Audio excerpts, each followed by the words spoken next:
तस्बिर हामी यति बेला चाहिँ रोल्पा जिल्लामा छौँ। रोल्पा जिल्लाको माडी गाउँपालिका वार्ड नम्बर 3 को तालाबाङमा छौँ। यहाँनिर चाहिँ एउटा अत्यन्तै दुःखदायीसँगै अत्यन्तै डरलाग्दो रहस्यमय घटना घटेको छ। जहाँनिर चाहिँ 1 महिनादेखि यो तालाबाङमा आएर एउटा फार्ममा गुङ्गुर पालन र माछा पालन गर्दै गरेको फार्ममा कामदारको रूपमा बस्दै आउनुभएका श्रीमान श्रीमती दुवैजना चाहिँ यति बेला रहस्यमय तरिकाले विवश तरिकाले कुकुरी धारिलो हतियार कुकुरी प्रहार गरेर छिया हुने गरी घाँटी नै रेटिएको अवस्थामा मृत अवस्थामा फेला पर्नु भएको छ भने यति बेला यो हत्याको कुराहरू आइरहेको छ। दुवैजना श्रीमान श्रीमतीको विवश तरिकाले हत्या गरिएको छ। यो घटनाको सम्बन्धमा बुझ्नका लागि चाहिँ हामी यति बेला यो घटनास्थलमा छौँ भने यति बेला हामीसँग चाहिँ सर हुनुहुन्छ। सर नमस्कार। नमस्ते। हजुरको नाम? मेरो नाम पदम घटनगर र मेरो ठेगाना भन्नुपर्दा म यही स्थानीय बासी। मेरो माडी 4 नम्बर वडा पर्छ, यो डाँडो पल्लो घर र कामकाजीको हिसाबले म यहाँको स्वास्थ्य प्रमुख हुनुहुन्छ। यहाँको स्वास्थ्य सेवी प्रमुख हुनुहुन्छ है। यो घटनाको बारेमा कहिले थाहा पाउनुभयो, कहिले घटेको घटना, यो घटना चाहिँ तपाईँले हेर्नुभयो, सरसर्किट बताइदिनुहोस् न। म पनि भर्खर हिजो 15 गते मात्र चाहिँ यहाँ घरमा आएर म काठमाडौँ गएको थिएँ। त्यसपछि हिजो दिउँसो 2-2:30 बजीतिर हेर्ने बेला त्यो घटना करिब 14 गते राति घटेको जस्तो देखिन्छ। 30 को दिन साँझ दिउँसो त्यहाँको प्रत्यक्षदर्शीको अनुसार 30 को दिन माथि बजारदेखि नै त्यो दुईजना तलतिर चाहिँ केही सामान लिएर झरेको भन्ने देखिन्छ। त्यसपछि 14 गते राति घटना घटेर बिहान चाहिँ त्यहाँ नजिकमै घाँस काट्न गएको मान्छेहरूले देखेर डराएर तर्सेर त्यो भाग्नु भएको र नजिकबाट गएर मरेकै हो भन्ने जस्तो लागिसकेपछि अरू गाउँलेलाई खबर गर्नुभयो। खबर गरिसकेपछि 1-2 गर्दै सबै प्रचार भयो। त्यसपछि प्रहरी कार्यालयमा चाहिँ खबर गर्नुभयो र यहाँको स्थानीय निकाय वडा कार्यालय मार्फत त्यहाँ हामी पनि गएर हेर्ने बेला अलिक शङ्कास्पद तरिकाले चाहिँ घटनाको प्रकृति भयो त्यस्तो लागेको भएन। जस्तो 14 गते साँझ घटेको 30 को दिन घटेको तर बिहानपल्ट अर्को दिन 15 गते बिहान थाहा भयो। कस्तो अवस्थामा भेट्नु भएको थियो तपाईँहरू जाँदाखेरि? कस्तो अवस्थामा सब हामी त्यहाँ नजिकै गएर त्यो सबलाई हामी छैनौँ र अलि टाढैबाट हेर्ने बेलामा 2 जना चाहिँ मृत अवस्थामा भएको र श्रीमानको पुरा उसमा चाहिँ टाउकोभन्दा पनि कानदेखि यसरी चाहिँ यो कानको बुढादेखि नै खुकुरीले काटेको र यो पखेटामा पनि यो पाखुरामा पनि गहिरो घाउ परेको देखिन्थ्यो र श्रीमती चाहिँ त्यही अवस्थामा चाहिँ बराबर एउटै सिरानी जस्तो गरेर ढलेको अवस्थामा देखियो र श्रीमतीको पनि घाँटी रेटेको जस्तो देखिन्थ्यो र खुन अब रगत पनि बढी बगेर जमिसकेकोले प्रष्ट चाहिँ सबै देखिन र एउटा चाहिँ सिरानीमा खुकुरी पनि थियो। त्यहाँ खुकुरी बाहिरबाट हेर्ने बेला रगत नलागे जस्तो देखिन्थ्यो तर अब त्यहाँ प्रहरीहरूले हेर्नुभयो होला। आज बिहान चाहिँ कस्तो अवस्था थियो चाहिँ त्यही मुचुल्काबाट थाहा हुन्छ होला सायद। कस्तो तपाईँहरूले हेर्दाखेरि चाहिँ कुकुरले झ्याम हानेकै जस्तो थियो? हो, हानेकै जस्तो थियो। श्रीमानको त प्रष्ट हानेको जस्तो देखिन्थ्यो। कहाँ हानेको थियो? एउटा चाहिँ यस्तोमा हानेको थियो होइन, अनि अर्को यो पाखुरामा हानेको थियो। यसो हेर्ने बेला घाँटीमा हानेको यस्तो ब्लक गर्न छल्ने बेला यसरी लाग्यो कि भन्ने जस्तो, हातले ब्लक गर्न यस्तो लाग्यो कि भन्ने जस्तो। त्यसपछि श्रीमतीको चाहिँ यस्तोमा घाँटीमा रेटिया जस्तो देखिन्थ्यो र जम्या थियो रगत। भनेपछि दुवैजना मृत अवस्थामा फेला गर्नु भएको थियो त्यति बेला चाहिँ? श्रीमान चाहिँ कोल्टो गरेर ढल्नु भएको थियो भने श्रीमती फेरि उत्तानो गरेर ढल्नु भएको थियो। श्रीमतीको चाहिँ लगाएको कपडामा भेस्टमा अनि तल सुरुवालतिर रगतहरू चाहिँ छिट्टाहरू थियो भने श्रीमानको त्यस्तो केही पनि देखेन।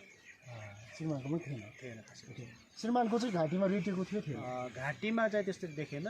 यो टाउकोदेखि पनि यो कानको बुटाबाट मुनितिर गालैसम्म चाहिँ उस्तै हानेर ठुलै घाउ थियो। भनेपछि एकदम रहस्यमय तरिकाले नै हत्या गरेको जस्तो देखिन्छ।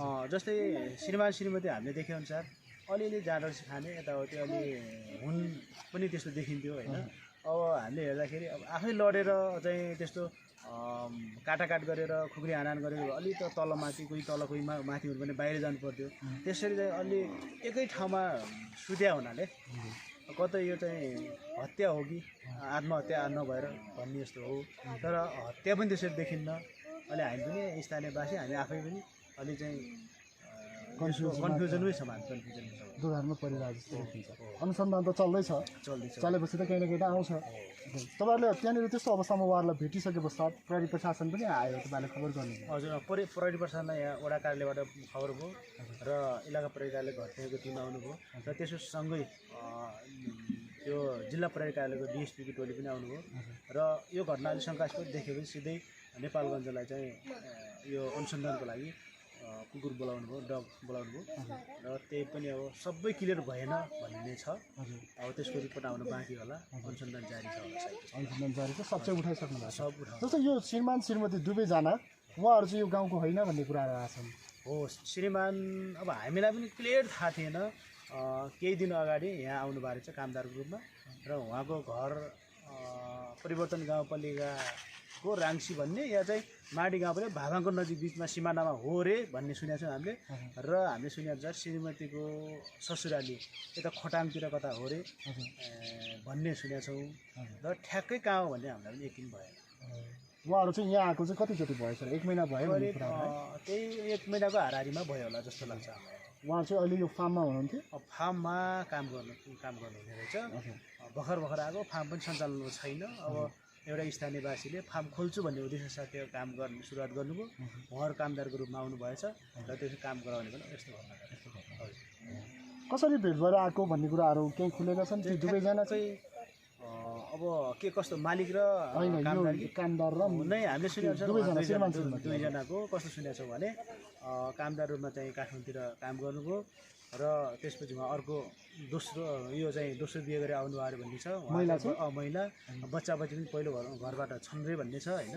त्यसपछि भागेर यतातिर आइसकेपछि भेटघाट भयो यति भन्ने छ। भनेपछि यो घटना घटेको चाहिँ यो मतलब उहाँहरू यहाँ आइसकेपछि घट्यो। हजुर उहाँहरू भागेर आएको काठमाडौँदेखि भन्ने कुराहरू आयो। भागेरै भन्दा पनि यस दोस्रो बिहे हो रे यो। महिलाको दोस्रो बिहे हो, केटाको केटाको पहिलो पहिलो बिहे हो।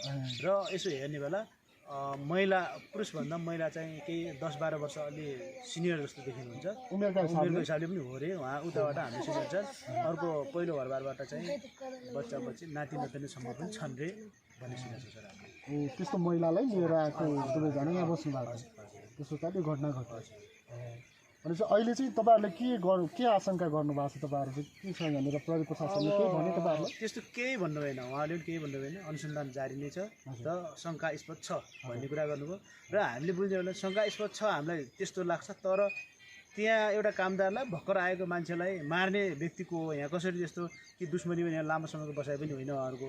एक हिसाबले चाहिँ त्यो कसैले मार्या हो भन्ने, यदि होइन भने चाहिँ अब त्यसरी आफै कसरी मर्न सक्छ भन्ने हो।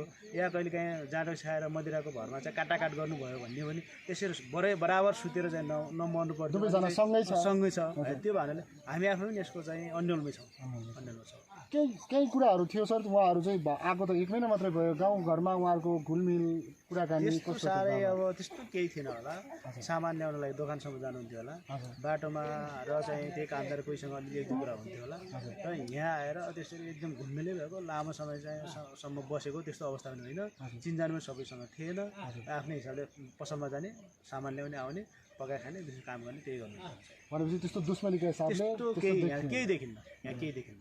तर घटनाको प्रकृति हेर्दाखेरि शङ्का र अब यो चाहिँ आत्महत्या नगरेर हत्या नै भयो कि भन्ने यस्तो पनि छ। तर अब त्यो कसले मार्यो उहाँलाई के हो भन्ने जस्तो केटीको श्रीमतीको विषयमा त उहाँ धेरै टाढाको खोटाङको भन्ने कुरा आयो। उहाँको आफन्त त आउनु भएन। केटाको आफन्त आउनुभयो? केटाको आफन्त पनि लास्ट दिनको लागि अङ्कलको छोरा या एउटै बाजे अङ्कल जस्तो भन्ने चाहिँ हुनुहुन्छ अरे। उहाँ आउनु भएको थियो, उहाँहरूले बुझेर जानुभयो जिम्मा लिएर। हजुर। अहिले चाहिँ तपाईँहरूले यो सब यहाँबाट लगिसकेको छ, प्रहरी प्रशासनले पनि गइसकेको छ। तपाईँहरूको ठाउँमा चाहिँ सायद पहिलो घटना हुनसक्छ। पहिलो घटना। अब यो यस्तो अत्यन्तै दुःखदायी घटना घट्यो जुन रहस्यमय पनि छ। अझै यसका धेरै पाटाहरू खुलेर आउनेछन्, अनुसन्धान क्रममै छ। तपाईँहरू चाहिँ के भन्नुहुन्छ त? स्थानीयवासी हुनुहुन्छ, तपाईँहरूकै ठाउँमा घटेको घटना। यस्तो हामी स्थानीयवासी भएको नाताले समुदायमा यस्तो किसिमको घटना हुनुहुन्न होइन। समुदाय सबै तर्सित छ यो घटनालाई देखेर होइन। बच्चा बच्ची अलिक बुढाबुढी त्यहाँ नजिक भजिको ठाउँमा जान सक्ने स्थिति छैन। जे जस्तो भयो भने अपराधी चाहिँ पत्ता लाग्नुपर्छ होइन।